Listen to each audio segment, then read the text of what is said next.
Friends, bank சொல்லக்கூடிய மிகப்பெரிய பொய் என்னன்னு தெரியுமா? எங்க பேங்க் அக்கவுண்ட்ல பணம் பெருகுன்றது தான். இதை நம்பி நம்ம கஷ்டப்பட்டு சம்பாதிச்ச காசை பேங்க்ல போட்டுறோம், ஏன்னா சேஃபா இருக்கும்னு. ஆனா உண்மை என்னன்னா, பேங்க்ல இருக்கிற உங்க காசு முற்றிலும் சேஃப் இல்ல. ஏன்னா அதுக்கான காரணம் இன்ஃப்ளேஷன். பேங்க் உங்களுக்கு எவ்வளவு இன்ட்ரெஸ்ட் தராங்க? 3ல இருந்து 4%. ஆனா நம்ம நாட்டோட இன்ஃப்ளேஷன் 7ல இருந்து 8% இருக்கு. இதனால உங்க காசு நம்பர் அதிகமாகுது தான், ஆனா அதோட வேல்யூ கம்மியாயிட்டு இருக்கு. இப்போ உங்ககிட்ட 10 ரூபாய் இருக்குது, 5 வருஷத்துக்கு அப்புறம் 15 ரூபாய் இருக்கலாம். ஆனா இன்னைக்கு ஒரு காஃபி 10 ரூபாய்க்கு கிடைக்குது, 5 வருஷத்துக்கு அப்புறமா அது 20 ரூபாய் ஆயிடும். சோ இதுல இருந்தே தெரியுது உங்க காசோட மதிப்பு கம்மியாகுது. அது அதிகரிக்கிற விலைவாசிய ஈடு கட்ட முடியல. சோ இந்த பட்சத்துல நம்ம என்ன பண்ணணும்? அதுக்காகவே நம்ம இன்னைக்கு பார்க்க போறோம் 7 இன்வெஸ்ட்மெண்ட் ஐடியாஸ பத்தி. இதுல முதலீடு பண்றதுனால உங்க காசோட மதிப்பு அதிகமாகும், உங்க பணமும் பெருகும். தெரிஞ்சுக்க தயார்னா அப்ப கமெண்ட்ல எழுதுங்க, ஐ எம் ரெடி. முதல் invest in precious metal. precious metal அதாவது தங்கம், வெள்ளி மற்றும் பிளாட்டினம். இது precious metalனு ஏன் சொல்றான்னு பாத்தீங்கன்னா, ஏன்னா அதோட சப்ளை ரொம்பவே லிமிட்டட் ஆனது. சோ சப்ளை லிமிட்டட் ஆச்சுன்னா அப்போ டிமாண்ட் அண்ட் வேல்யூ அதுவாவே அதிகரிச்சிடும். ஜெனில இருந்து 4000 வருஷத்துக்கு முன்னாடி தங்கத்தை முதல் வாட்டி கண்டுபிடிச்சப்போ அப்பத்துல இருந்து ஆரம்பிச்சு கிட்டத்தட்ட 300 வருஷம் முன்னாடி வரைக்கும் கரன்சி பேப்பர் நோட்டாக இல்ல, பதிலா தங்கம் மற்றும் வெள்ளியால செஞ்ச நாணயங்களை தான் உபயோகிச்சுட்டு இருந்தாங்க. இதோட வேல்யூ மீது பணவீக்கம் மற்றும் ரிசெஷனோட எந்த பாதிப்பும் வராது. இதனால தங்கம் மற்றும் சில்வர் மெட்டல்ஸ் இன்வெஸ்ட்மென்ட்கான ஒரு பாப்புலரான மெத்தடா நேத்து இருந்துச்சு அண்ட் இன்னைக்கும் இருக்கு. அப்படி நம்ம ஆனுவல் வேல்யூ ஆஃப் இன்வெஸ்ட்மென்ட்க்கு பிரகாரம் பார்த்தோம்னா, அப்ப கோல்ட் ரியல் எஸ்டேட்டுக்கு பிறகு செகண்ட் நம்பர்ல அதிக ப்ராஃபிட்டபிள் அண்ட் லோ ரிஸ்கான கமோடிட்டியா இருக்கு. அப்படி நீங்க கடந்த 10 வருஷத்தோட ரிட்டர்ன் பாத்தீங்கன்னா, அப்ப கோல்ட் ஸ்டாக் மார்க்கெட் அளவுக்கான ஒரு நல்ல ரிட்டர்ன் கொடுத்திருக்கு. தங்கம் இது 10 வருஷத்துக்கு முன்னாடி 28,000 ரூபாய் இருந்துச்சோ 10 கிராம், அது இன்னைக்கு 71,000 ரூபாய்க்கு மேல அதிகரிச்சிருக்கு. அண்ட் பல மார்க்கெட் பிரெடிக்டர்ஸ் வரப்போற வருஷத்துல இதோட விலை இன்னும் அதிகரிக்கும்னு சொல்லிட்டு இருக்காங்க. இந்த பட்சத்துல கோல்டு உங்களுக்கு இன்வெஸ்ட்மென்ட்கான ஒரு ரொம்பவே நல்ல ஆப்ஷனா இருக்கும். வெறும் கோல்டு மட்டும் கிடையாது, வெள்ளி மற்றும் பிளாட்டினமோட மதிப்பு ஒவ்வொரு வருஷமும் வானத்தோட உச்சியை தொடுது. இந்த காரணத்தினால் இத இன்வெஸ்ட்மென்ட்கான ஒரு நல்ல ஆப்ஷனா கருதலாம். ஓகே, இந்த மெட்டல்ஸ்ல எப்படி இன்வெஸ்ட் பண்றது? முதல் வழி நிறைய பேரோட ஃபேவரட்டான முறை, பிசிக்கல் கோல்ட வாங்கி வச்சுக்கோங்க. பிசிக்கல் கோல்டு 2 ஃபார்ம்ல அவைலபிளா இருக்கு, கோல்டு காயின்ஸ் அண்ட் பில்லியன்ஸ், அதாவது கோல்டோட பிஸ்கெட்ஸ். ராபர்ட் கியோசாகி சொல்றாரு, கோல்டு கடவுளோட கரன்சியா. நீங்க ரூபாய் காசை எல்லா நாட்டிலயும் பயன்படுத்த முடியாது. ஆனா அப்படி உங்ககிட்ட கோல்டு இருந்துச்சுன்னா அப்ப நீங்க உலகத்துல எங்கனால எதனால வாங்கலாம். அண்ட் இது இன்னும் என்ன மாதிரியான ஒரு கரன்சினா, இது உலகத்துல எந்த ஒரு அரசாங்கத்தினாலையும் தடை பண்ண முடியாது. உதாரணத்துக்கு நீங்களே பாத்தீங்கல்ல, ஒரு செகண்ட்லயே 1000 ரூபாய் அண்ட் 500 ரூபாய் நோட்டோட மதிப்பு 0 ஆயிடுச்சு. ஆனா கோல்டோட வேல்யூ என்னவா இருந்துச்சோ அப்படியே இருந்துச்சு. கோல்டுல இன்வெஸ்ட் பண்றதுக்கான இரண்டாவது முறை டிஜிட்டல் கோல்ட். அண்ட் இதுக்குள்ள வருது ETF, அதாவது எக்ஸ்சேஞ்ச் ட்ரேடட் ஃபண்ட். இது பாத்தீங்கன்னா ஆல்மோஸ்ட் மியூச்சுவல் ஃபண்ட் மாதிரி தான் இருக்கும். ஆனா அங்க பாத்தீங்கன்னா இன்வெஸ்ட்மென்ட் ஸ்டாக்ல பண்ணுவாங்க, இங்க இவங்க கோல்டுல இன்வெஸ்ட் பண்ணுவாங்க. அண்ட் இது இல்லாம gold mutual funds and sovereign gold bond இத RBI வெளியிடுவாங்க. அப்படி நீங்க இந்த எல்லா முறை கோல்டு இன்வெஸ்ட்மென்ட் பத்தியான ஒரு டீடைல் வீடியோ தெரிஞ்சுக்கணும்னு விரும்புறீங்கன்னா அப்ப மறக்காம கீழே கோல்ட் இன்வெஸ்ட்மென்ட் கமெண்ட் பண்ணுங்க. வாங்க இப்ப நம்ம கோல்ட்ல இன்வெஸ்ட் பண்றதுனால கிடைக்கிற பெனிஃபிட்ஸ் மார்க்கெட் பாராமீட்டர் சைடுல இருந்து பாப்போம். முதல் ரிட்டர்ன். சோ கோல்டோட மோஸ்ட்லி ரிட்டர்ன் பாத்தீங்கன்னா 8ல இருந்து 10% கிடையாது இருக்கு. இரண்டாவது பாராமீட்டர் ரிஸ்க். பாத்தீங்கன்னா கோல்டு ஒரு கமோடிட்டி, சோ இதுல ரிஸ்கான ரொம்பவே கம்மியான சான்சஸ் இல்ல மாடரேட் ரிஸ்க் தான் இருக்கு. மூணாவது பாராமீட்டர் லிக்விடிட்டி. கோல்ட் இன்வெஸ்ட்மென்ட்ல உங்களுக்கு ரொம்பவே நல்ல லிக்விடிட்டி கிடைக்கும், ஏன்னா அது பிசிக்கல் கோல்டோ இல்ல டிஜிட்டலோ நீங்க எப்ப விரும்புறீங்களோ அதை செல் பண்ணி உங்களோட கேஷா வித்ட்ரா பண்ணிக்கலாம். கடைசி பாராமீட்டர் வாலட்டிலிட்டி. கோல்டோட ரேட் ஹைலி வாலடைலா இருக்கும், அதுவும் முக்கியமா பண்டிகை சமயத்துல ஷார்ட் பீரியட்ல ஹைலி ஃபிளக்சுவேட் ஆகும். ஆனா இதுல இருக்கிற ஒரு சிறப்பு அம்சம், கோல்டு இன்வெஸ்ட்மென்ட் ஹெட்ஜிங்க்கு ரொம்பவே பெர்ஃபெக்ட் ஆனது. ஏன்னா இப்ப மார்க்கெட்ல வீழ்ச்சி ஏற்றலாம் ஏற்பட்டறப்போ அப்ப கோல்ட்ல இன்வெஸ்ட் பண்ற காசு ரொம்பவே கம்மியா அஃபெக்ட் ஆகும். சோ இது உங்களை லாஸ்ல இருந்து காப்பாத்த முடியும். இந்த வீடியோவோட second point land and real estate. Real estate நூத்துக்கணக்கான வருஷமா இருக்கிற ஒரு இன்வெஸ்ட்மென்ட் மெத்தட். இந்த மெத்தட்ல பாத்தீங்கன்னா ரிட்டர்ன் கண்டிப்பா கிடைச்சே தீரும். அது ரெண்டல் இன்கம் ஃபார்ம்லயோ இல்ல ப்ராப்பர்ட்டியோட அப்ரிசியேஷன்னாலயோ. அப்படி உங்ககிட்ட ஒரு ஹோல்சம் அமௌண்ட் ஆஃப் மணி இருக்குன்னா அப்படிக்கு ரொம்ப சுலபமாவே எந்த ஒரு லேண்ட் இல்ல ரியல் எஸ்டேட்லனாலும் இன்வெஸ்ட் பண்ணலாம். ஆனா அப்படி உங்ககிட்ட அந்த அளவுக்கு அதிகமான காசு சேர்ந்து இல்லனா அப்பவும் நீங்க ரியல் எஸ்டேட் கிரவுண்ட்ல விளையாடலாம். எப்படி? ரீட்ஸ் மூலமா. ரீட்ஸ் அதாவது ரியல் எஸ்டேட் இன்வெஸ்ட்மெண்ட் ட்ரஸ்ட். இதுவும் மியூச்சுவல் ஃபண்ட் மாதிரி ஒரு டைப் தான். ஆனா இங்க என்னன்னா ட்ரஸ்ட்ல இருக்க ஆட்கள் ஒன்னு சேர்த்து இங்க ஸ்டாக்ல இல்ல பதிலா ரியல் எஸ்டேட்ல இன்வெஸ்ட் பண்ணுவாங்க. ட்ரஸ்ட் கிரியேட்டர் உங்களுடைய காசை எதனா ஒரு commercial property like malls, business இல்ல ஷாப்ஸ்ல இல்ல residential projects like apartments, hostels, row houses இது எல்லாத்துல இன்வெஸ்ட் பண்ணுவாங்க. அண்ட் அதுக்கப்புறமா இதுல இருந்து வர ரெண்டல் இன்கம் அது உங்களுக்கு டிவிடெண்ட் த்ரூ கிடைக்கும். அண்ட் ப்ராப்பர்ட்டியோட மார்க்கெட் அப்ரிசியேஷன் உங்களுடைய யூனிட் ஹோல்டிங்ஸ் உடைய பிரைஸ் அதிகரிக்கிற விதமா உங்களுக்கு ரிஃப்ளெக்ட் ஆகும். அதாவது அப்படி உங்களுடைய பாக்கெட்ல 500 ரூபாய் இருந்துச்சுனாலும் அப்போ நீங்க ரியல் எஸ்டேட் இன்வெஸ்டர் ஆகலாம். இப்ப ரிட்டர்ன் அண்ட் லிக்விடிட்டி பத்தி யோசிக்கிறீங்களா?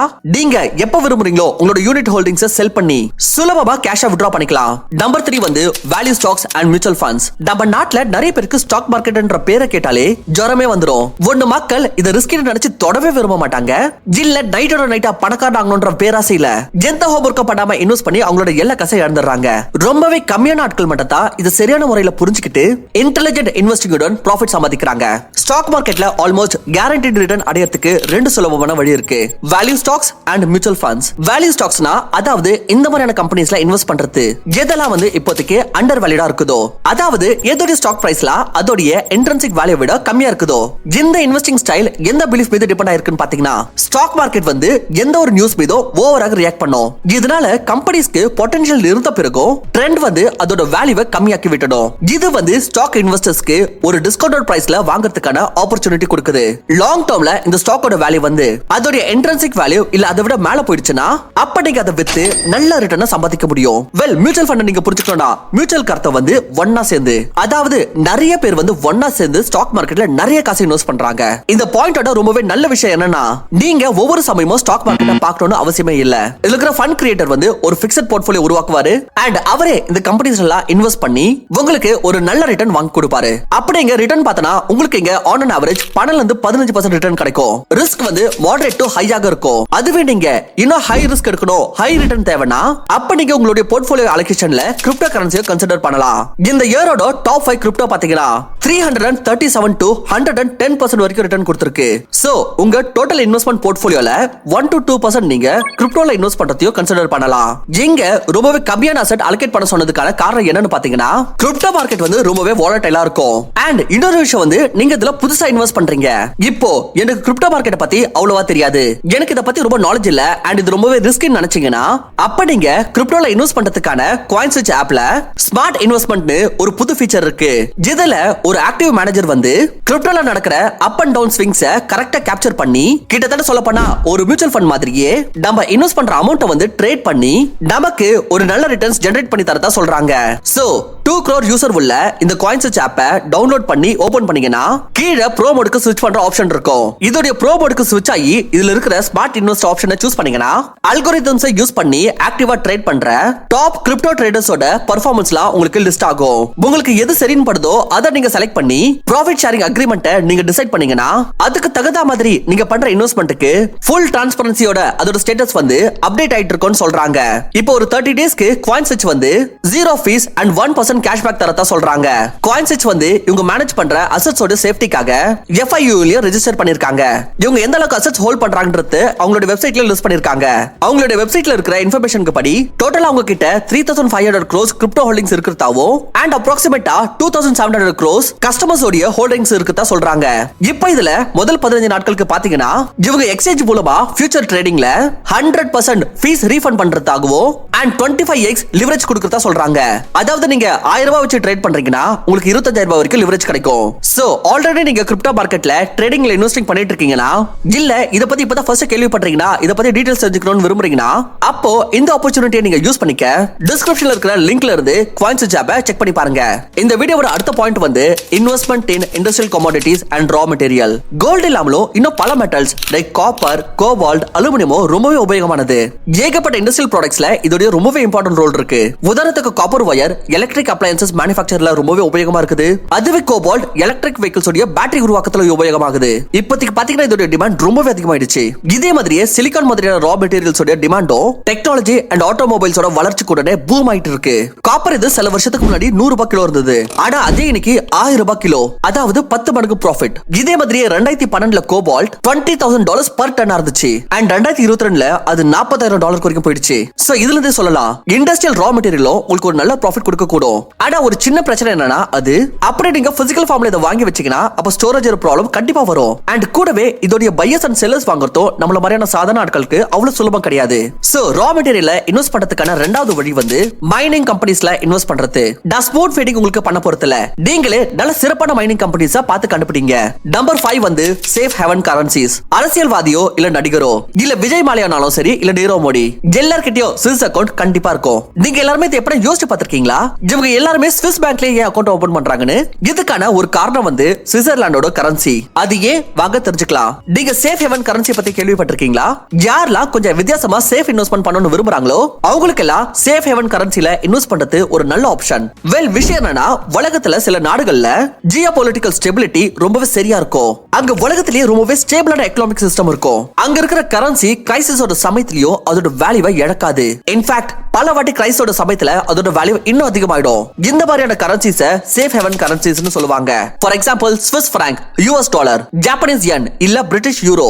அண்ட் இது எல்லாத்தை விட பாத்தீங்கன்னா ஸ்விஸ் பிராங்க் ரொம்பவே ஸ்டேபிளான ஆப்ஷன். இயர் 2008ல நடந்த கிரைசிஸோட சமயத்திலயும் பாத்தீங்கன்னாலும் இந்த ஸ்விஸ் பிராங்க் மட்டும் தான் ரொம்பவே கம்மி அஃபெக்ட் ஆச்சு. ரீசென்ட்லி ரஷ்யா யுக்ரைன் வார் சமயத்துல யூஎஸ்ஏ வந்து ரஷ்யா மீது பேன் போட்டப்போ அதுக்கப்புறம் ரஷ்யாவோ ஸ்விஸ் பிராங்க் தான் உபயோகிச்சது. எல்லா யூரோப்பியன் கண்ட்ரீஸ் கூடவும் ட்ரேட் பண்ண. சோ சேஃப் ஹேவன் கரன்சிஸ் உங்களோட காசை எப்படி சேமிக்கும்? இப்ப நினைச்சுக்கோங்க, உங்களோட பாக்கெட்ல 500 ரூபாய் நோட் இருக்கு. இப்ப எக்கனாமிக் கிரைசிஸ் வருது, இல்ல நாட்டோட இன்ஃப்ளேஷன் அதிகமாகுது.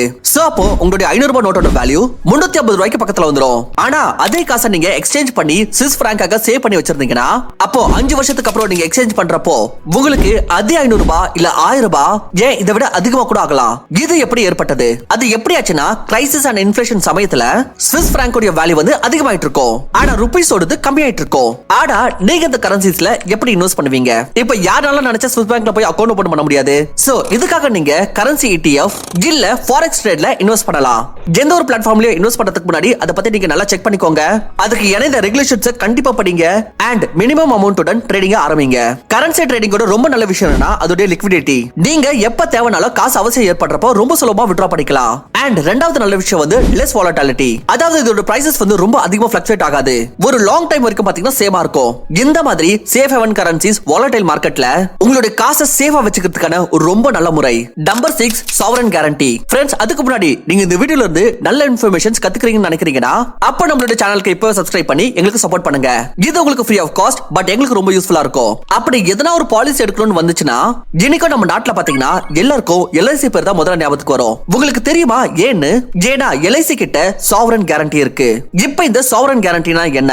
இந்த வார்த்தை நீங்க முன்னாடி கூட கேள்விப்பட்டிருக்கலாம். வாங்க இப்போ இதோட அர்த்தம் என்னன்றத பாப்போம். சாவரன் கேரண்டி அதாவது எந்த இன்வெஸ்ட்மெண்ட்ஸ் அண்ட் பாலிசிஸ்க்குலாம் கவர்மெண்ட் அதுவே பேக் பண்ணுதோ சப்போர்ட் பண்ணுதோ. சும்மா நினைச்சுக்கோங்க, LIC வந்து ஏதோ ஒரு காரணத்தால பேங்க்ரப்ட் ஆயிருது. அப்பவோ சாவரன் கேரண்டி இருந்த காரணத்தினால் உங்களுடைய காசு முழுகாது, நீங்க இழக்க மாட்டீங்க.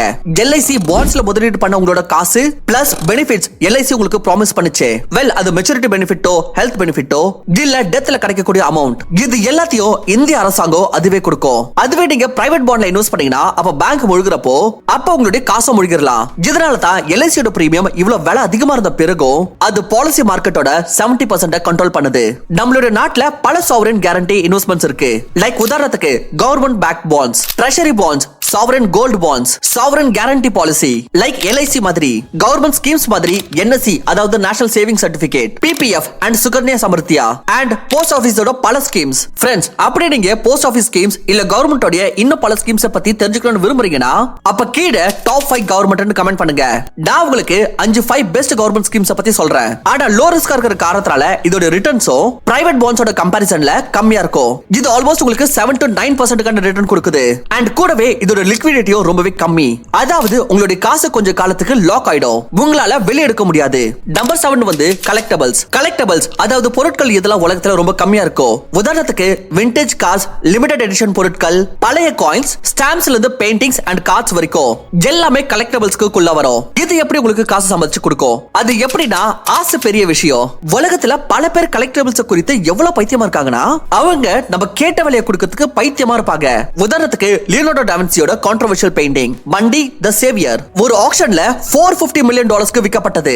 இத சவுதியோட கிரவுன் பிரின்ஸ் முகமது பின் சல்மான் வாங்கினாரு. அதுவே 1986ல ஆர்டிஸ்ட் ஜெஃப் கூன்ஸால உருவாக்கப்பட்ட அல்ட்ரா ராபிட்டோட ஸ்டீல் ஸ்கல்ப்சர் கிட்டத்தட்ட $91 மில்லியன் வித்துச்சு.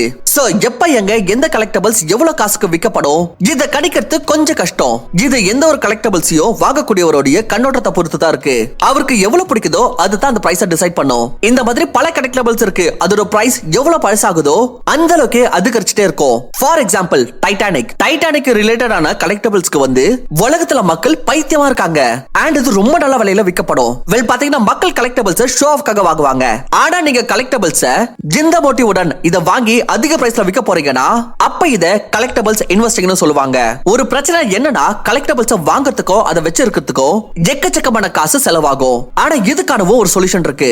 லைக் collectibles.com-லயோ உங்களோட டிரான்சாக்ஷனை பண்ணலாம். அப்படி பெரிய விஷயத்துல இன்வெஸ்ட் பண்றது உங்களுக்கு பாக்கெட் ஃப்ரெண்ட்லியா இல்லனா அப்ப ஜெர்சி, கார்ட்ஸ், ஸ்டாம்ப்ஸ், காயின்ஸ் மாதிரியான சின்ன சின்ன விஷயங்களை இன்வெஸ்ட் பண்ணி இந்த பிளாட்ஃபார்ம்ல நீங்க செல் பண்ணலாம். கலெக்டபிள்ஸ்ல இன்வெஸ்ட் பண்றதுக்கான ரொம்ப பெரிய பலன் என்னன்னா இது உங்க போர்ட்ஃபோலியோவோட ஒரு டைவர்சிஃபைட் லுக் கொடுக்கும். அண்ட் உங்களுக்கு இன்வெஸ்டிங் கூடவே உங்களோட பேஷனை ஃபாலோ பண்ணவும் உதவி செய்யும். சோ உங்களோட பேங்க்ல உங்களோட எமர்ஜென்சி ஃபண்ட தவிர வேற என்ன காசு இருக்குதோ அதை வெளியே எடுங்க. அண்ட் இத வெவ்வேறு இடத்துல இன்வெஸ்ட் பண்ணுங்க. சோ தட் உங்களுடைய காசு இன்னும் காசு சம்பாதிச்சு கொடுக்கும். வீடியோல சொன்ன இன்ஃபர்மேஷன் உங்களுக்கு பிடிச்சிருந்துச்சுன்னா இதை லைக் கண்டிப்பா பண்ணுங்க. அண்ட் இந்த விஷயங்களை அப்ளை பண்றதுக்கு கமெண்ட்ல எஸ் ஐ வில் கண்டிப்பா அஃபர்ம் பண்ணுங்க. ஞாபகம் வச்சுக்கோங்க, அஃபர்மேஷன்ல ரொம்ப தாக்கம் இருக்கு. கூடவே இந்த வீடியோவை உங்களோட ஃப்ரெண்ட்ஸ் அண்ட் ஃபேமிலி மெம்பர்ஸ்க்கு ஷேர் பண்ணிட்டு நம்மளோட சேனலுக்கு யூஸ்ஃபுல்லா இருந்ததுன்னு தோணுச்சுன்னா கண்டிப்பா சப்ஸ்கிரைப் பண்ணிக்கோங்க. Thank you for watching.